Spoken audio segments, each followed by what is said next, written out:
What's going on, YouTube friends and family? Welcome back to the channel. I hope you're having a great start to your week so far. Got a really fun video for everybody today about 20 fragrances on the most masculine fragrances in my collection. So just to kind of give you guys some background on what this video is about, this isn't necessarily the most complimented or the best fragrances for men.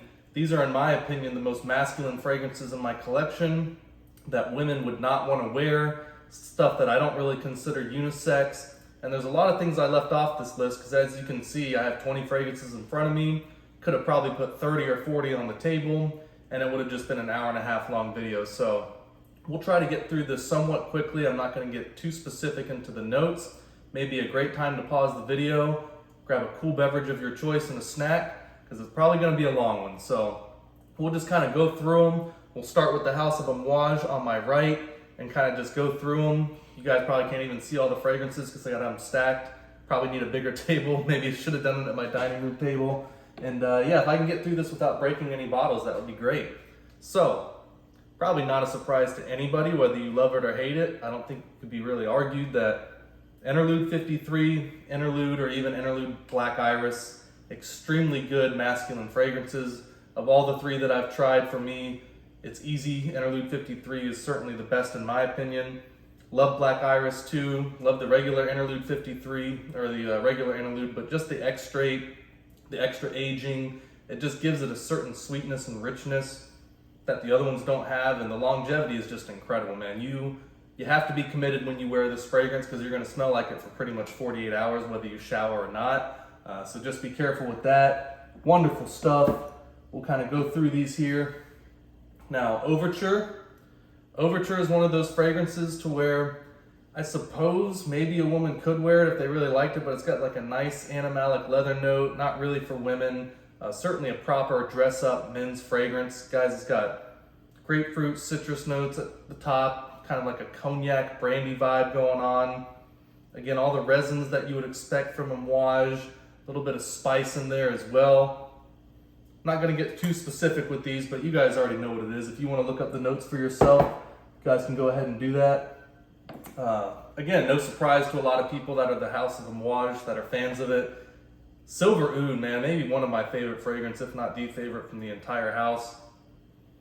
Little outdoor, you know, a little smoky, like a burnt cotton candy sweetness to it. Very dark and mysterious and developmental, very woody. It's got castoreum, amberone, patchouli, cypriol, cedar. I mean, there's just tons of notes in here. It's funny, you look at the top notes on this, this fragrance is so heavy, the top notes are a lot of other fragrances' base notes, and that just says a lot about Silver Oud. Lots of development, lots of longevity, everything you would expect from the House of Amouage, and of course, an extremely masculine fragrance, almost overly masculine. So Epic man, I have Epic 56 as well, technically for women, but I would say that one is absolutely for men too, even though women could wear it. Extremely spicy and woody, but I've always liked the Epic for men better, and I think Epic 56 may be a better fragrance overall, not just because of the oil concentration, but the development of it. But man, this one is just hard to go wrong with it. It's got oud, musk, frankincense. It's got everything that you would expect in an Amouage. It's got berry essence in there as well. A little bit of florals. Of course, the exotic spices. Epic Man was meant to kind of replicate what was traded on the Silk Road a long time ago. I wasn't there, so I can't speak to that, but I'll take their word for it. Just absolutely stunning stuff. One of the best fragrances for men from the entire house. If you're looking for that sweet spot between masculine, a little bit mass appealing, but still unique, and a huge compliment monster, man. I just can't get enough of this stuff. I try to be careful with it just because I don't want to go through it too quickly, but now my collection is large enough. Don't really have to worry about that as much. We'll keep the Xerjoffs together. We'll get to those in a second. I'm going to try to keep this organized here. So bond number 9, got 4 from the house. There's a lot that could go on here. I mean, Dubai Amber, Black Sapphire, even from the notes, even though I have not smelled it yet, the Dubai Platinum. There's just a lot of stuff from the House of Bond, man. It's a beautiful house. A big house, some people hate it. I don't really care. It's an unbelievable house. Larice really knows what she's doing, especially with her background from Lancome and Creed and then keeping Bond number 9 as big as it is and still staying a true independent company that has not sold out to any larger corporations. So for better or worse, they're in full control of everything that they're doing, which has to be admired, especially anybody who's in the business world nowadays. But first one we'll start off with Dubai Gold. Anyone who's tried this is absolutely a special fragrance. It's sweet, it's spicy, has the ginger and the saffron with the brandy and the bitter orange. It's got like 3 or 4 types of wood notes in there, musk, patchouli. Every time I wear this, it's just a special feeling, luxurious fragrance. Even though it's not the same as Overture Man, it's definitely one of those fragrances where it feels like you just should be wearing it for a proper dress-up occasion, and that's exactly what I save it for. So, Riverside Drive, no secret to anybody, one of my favorite fragrances of all time, done by the parfumer Maurice Roussel. In fact, Sucille Zarokian has a lot to do with some of these fragrances as well. I think she did Silver Oud. Just great perfumers involved in all of these. Riverside Drive is like an herbal, aquatic type of fragrance. Got a little bit of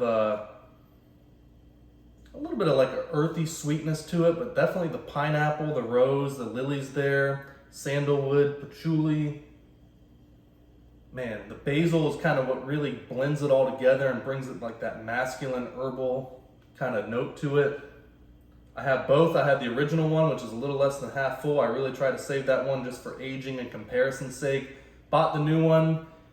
They're basically the same in terms of when I first bought the old Riverside Drive to my memory, but of course that bottle has changed over 20 years as you might expect. And it's one of those things to where this one on the new one may have a little bit better pineapple note. Not quite as strong on the oak moss, but again, it may get that way as it ages because they are very similar from my memory when I bought them both. And the older one, as it's aged, the pineapple has gone a little bit more to the background, and the patchouli, oak moss, and a little bit of the basil seems to be more in the forefront of the bottle that I have that's nearly 20 years old. So just kind of take that for what it's worth. Now, Wall Street, absolutely guys. This is something you're either gonna love it or hate it. I think it was Bowtie Fragrance Guy, had a 50 ml, didn't like it, waited a little while. I think he bought 100 ml. It's one of his favorite, from Bond number 9 now. And you're always going to have batch inconsistencies, especially in fragrances that use a lot of real ambergris. And shout out to Bond number 9 for not using ambroxan as a substitute, trying to keep the price the same. The price has gone up a little bit on this, but they are using a lot of real ambergris in here. I believe it's got like lavender, sea kale, almost kind of like a cucumber note. It does have a slight hint of like fresh printed bills, vetiver. I mean, this stuff gives some like masculine spa vibes with like a very green, rough, stormy sea, but it's also at the same time very well composed, and the longevity and the projection of this is just out of this world, especially as this bottle is aged as well. If I had a flashlight behind it, you could see that this is about maybe just a little over halfway full, and this bottle as well of Wall Street that I have is about 20 years old as well. Aged phenomenal. I've done another video on that, so you might want to check it out on some fragrances that I've kept for about 20 years so far and which ones have aged the best. I almost did not want to put Nouveau Bowery in this video just because it's almost like my secret weapon. Not a lot of people speak of it from the house, but this is like just a true classic men's fragrance with like a kind of like a modern twist on it. You got lime, thyme, basil, violet wood. This is just a very outdoor, citrus-heavy fragrance with a lot of woods. Beautiful stuff, guys. I mean, this is one of my favorite fragrances from the house, especially for summer and springtime. Heavy, good projection, great longevity. You can see the color in there as well. It's almost like you know that it's got some herbal qualities to it. In fact, the color of this is almost similar to my old bottle of Riverside Drive. Just gotten very yellow, natural oils in here. Man, this is wonderful stuff. And if you like old school kind of retro feeling masculine fragrances, you got to check out Nouveau Bowery because it is absolute dynamite. We'll go ahead and we'll do the House of Unique Luxury. They have a lot of unisex fragrances. One I would say is not very unisex is Kutay. This smells like you spilt bourbon on you and are smoking a cigar. And it's a lot more complex than that, but you got the agar wood, tobacco, caramel, vanilla, which actually kind of accent the whiskey notes and some of the floral notes in there. You know, caramel and vanilla is something you typically find in the smell and the flavor profile of bourbon. So I would guess, as a whiskey connoisseur myself, part of the inspiration for the smell of this fragrance would have been a Kentucky bourbon, maybe even a rye whiskey, maybe a Tennessee whiskey, like a high-end Jack Daniels, like a Jack Daniels 10 or a Coy Hill or a Jack Daniels 12. But you can really smell the oak and the tannins in here, and the caramel and the vanilla really give it that bourbon feel. I know I've said it before, but this fragrance is so strong on that bourbon and whiskey note that if you were to spray this on heavy and then go for a ride, 15, 20 minutes later and get pulled over, you would have some serious explaining to do to the police officer that, no, I have not been day drinking. This is just my fragrance. And you'd probably be taking a breathalyzer about a minute later. So just beware of that. Now, there are some blue fragrances on this list. This one is called Akdeniz by Unique Luxury. And blue fragrances can be unisex because of the kind of sweet citrus marine notes. But the two that I chose, and I won't spoil it because it's actually hidden in the Boadicea ones, but these two blue fragrances that I've chose are very unique. To me, they're masculine. With Akdeniz, the leather, the musk, the thyme, and that kind of marine pineapple note, they really set themselves apart and make themselves a little bit more masculine than you would think for that type of fragrance. But Akdeniz is a beautiful fragrance, extreme longevity and projection. I always joke that Akdeniz, it never really wears off or leaves you, it just becomes a part of you. And I've heard people even complain that it lasts too long, which, to be honest, and I've said this in other videos, I don't know why that would ever be a complaint or what you're doing buying an extrait parfum if you don't think it's going to last a long time. 35% oil concentration, a little bit heavy on the base notes, but just unbelievable projection and longevity. Again, if you don't want something to last that long, I don't know what you're doing paying this much money for these fragrances or buying an extrait or a pure parfum in the first place. If that's an issue for you, just stay away from that. So Luxor, we got two from the house of Xerjoff, and I consider putting 40 knots and a few others from the house of Xerjoff on here, even Holly Seam as well, but these are the two that really stuck out for me, and you'll hear about that with Orto Parisi as well. There's a few others I was going to put on from the house of Orto Parisi, but first sniff, first thought in my head, Luxor is just an extremely masculine fragrance. Got incense, tobacco, cypriol, two types of oud, myrrh. Almost gives it like a Middle Eastern tobacco type of vibe, but it still doesn't feel like an Amouage because it doesn't have any frankincense or a Pompanax or anything like that in there. But just a very, very proper drinks and cigars type of fragrance. I've said it before, but like royal tobacco, Dubai Gold, Silver Oud, Overture, Triumph of Bacchus, Luxor, Kutay. Those are some of my first grab fragrances if I'm going to have a night out, drinking bourbon or scotch with my friends, even my family, having a cigar. Those are my first fragrances that I gravitate towards. So now another one from the house of Xerjoff. People either love it or hate it. Maybe not a lot of people know about it. I wasn't too impressed with the normal Kimi line, but the Kimi Blue line is completely different. It's more based on biodynamic agriculture, if I could say that right. And probably the reason I was getting my words twisted is because it's also involved with astrology. So a little bit of a weird thing going on there, but can't argue the oil concentration, the blending, and the ingredients that they've done on this. This one is called Ether. And again, Holly Seam was another one I was considering putting on there, but some women may like to wear that. Ether, I don't know about it. It's very, very outdoor, musky, funky, animalic, very heavy on the oud. Even though they list oud as a base note in this, you get it from the first spray. You get that kind of resinous, smoky, slightly sweet, dense, earthy note. Not too dissimilar to Silver Oud, but this has got caramel, Siberian pine, a lot of like citrus. It's got like a lemon and Brazilian orange in there. I believe it's like Amalfi lemon, one of those fancy lemons. I mean, they really kind of went out of their way to list specific ingredients for the Kimi Blue line. So it's not just regular lemon, they have all sorts of fancy stuff, Brazilian orange in here. So it's got a little bit of citrus freshness, got a very nice pine note, but the main thing is the oud type of note in here, and it is very heavy. So shout out to Xerjoff because they have done an incredible job with the Kimi Blue line, at least from what I've tried so far. Now, a lot of people's favorite house, Orto Parisi. And there's a lot I could have put from this list too. You know, you got Sturkis. There's another one that's escaping my mind right now. That's a very masculine fragrance from them. Brutus would fit that as well. But my two favorite, we got Boccanera here, and then in my hand is Terroni. Terroni's just got like a very like a bitter raspberry, smoky woods, like ashy, and it makes sense because they are trying to replicate the foothills, I believe, of the Mount Vesuvius volcano. So it definitely has like an ashy, smoky, woody outdoor, but it's got a slight bit of sweetness, bitter raspberry. On skin and in the air, this fragrance is just magic, man. Terroni is unbelievable stuff.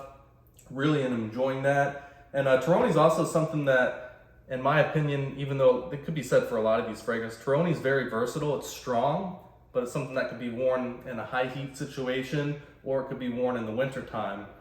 And Boccanera is similar to that. You know, Boccanera's got some very interesting notes. It's got some spice notes, some chocolate, tonka bean, vanilla, a little sweet, a little spicy, and it reminds me almost of like a fragrance version of a mole sauce, like the Spanish or Mexican kind of dark chocolate spice sauce that they age.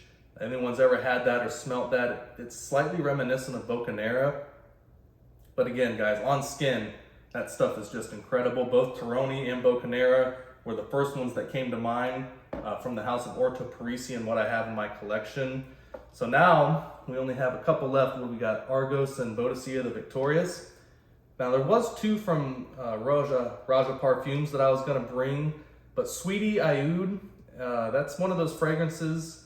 I don't know if Sweetie Oud would really be considered like masculine because it's got like a very nice pastry note and some sweetness to it. I feel like that one's unisex, and same with Oceania. So maybe once I get my hands on the regular Oud and some of the other ones, those are more for men, but he does make a lot of unisex fragrances. But Boadicea, for these, in my opinion, there's no mistaking some of these from Boadicea the Victorious. So one of my personal favorites from Boadicea the Victorious, especially for masculine fragrances that are heavy, Alseif. Alseif, guys, is, if you are into fragrances like Silver Oud, Nemean Lion, you know, just those heavy, man, outdoor oud-based fragrances, floral, spicy, a lot of florals in here. But one of the main components, especially on first spray, you get a lot of oud, a lot of wood, just a heavy, dense fragrance, not something that I would really consider wearing for spring or summertime. So Alseif, if you've not checked that out, a wonderful, wonderful masculine fragrance from Boadicea the Victorious. And I thought about putting Tobacco Sapphire on there along with a few others, but I only have so much room for this video and I had to stop somewhere. And even Tobacco Sapphire with the florals and the spices, it's light enough to where a woman could wear it. And that's one of the reasons I left Royal Tobacco off from Amouage. It's got enough sweetness and it's blended well enough to where a woman could wear it, even though typically women don't wear tobacco fragrances. But in that case, same with Triumph of Bacchus, I know a lot of women like it because of the peach and the apple opening, very sweet, fruity opening. So I left them out for that reason. I really tried to focus on truly masculine fragrances that a lot of women would not want to wear, that are kind of just for the guys. So Aqua Sapphire, another blue fragrance that made it, Akdeniz. Again, 40 knots from Xerjoff was left off because I feel like that one is more unisex than Akdeniz and Aqua Sapphire. And same with Blue Sapphire, with that candied opening with the orange and lemon.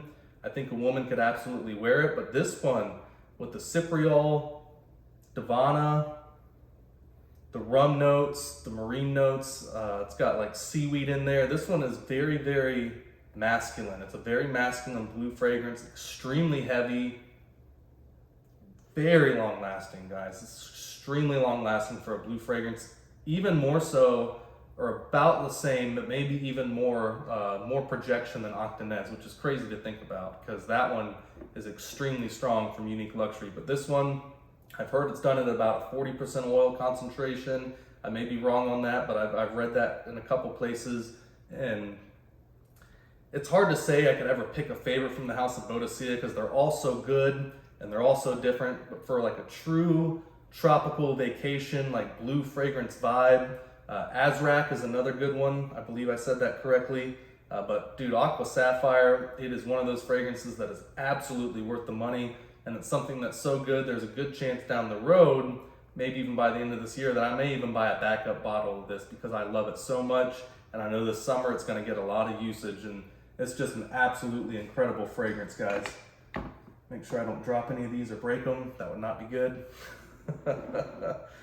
Oh man. So the last one from the house of Boadicea, even though there's a ton that could be put in here, you know, you got Nebulous, Faith, Night of Love, King of the World. There's just a ton of things that you could put in here, but these three are my favorites from the house so far, especially when you consider masculine fragrances, and Green Sapphire is no exception. Green Sapphire, very wood and oud heavy fragrance, again with the pine.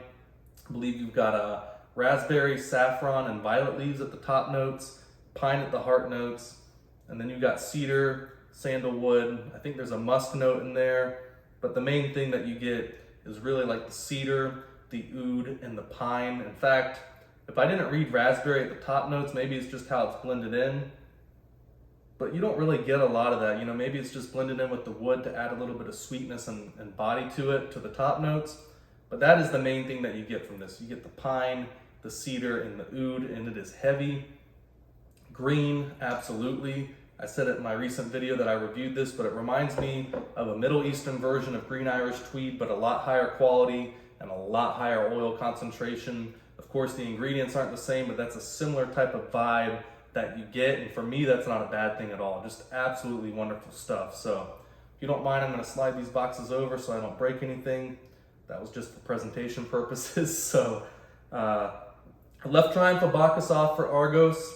Again, I think a lot of women like that one because of the fruity opening. For me, if you're a guy, one of their best masculine fragrances is Fall of Phaeton. You got agar wood, sweet tonka bean, leather, musk.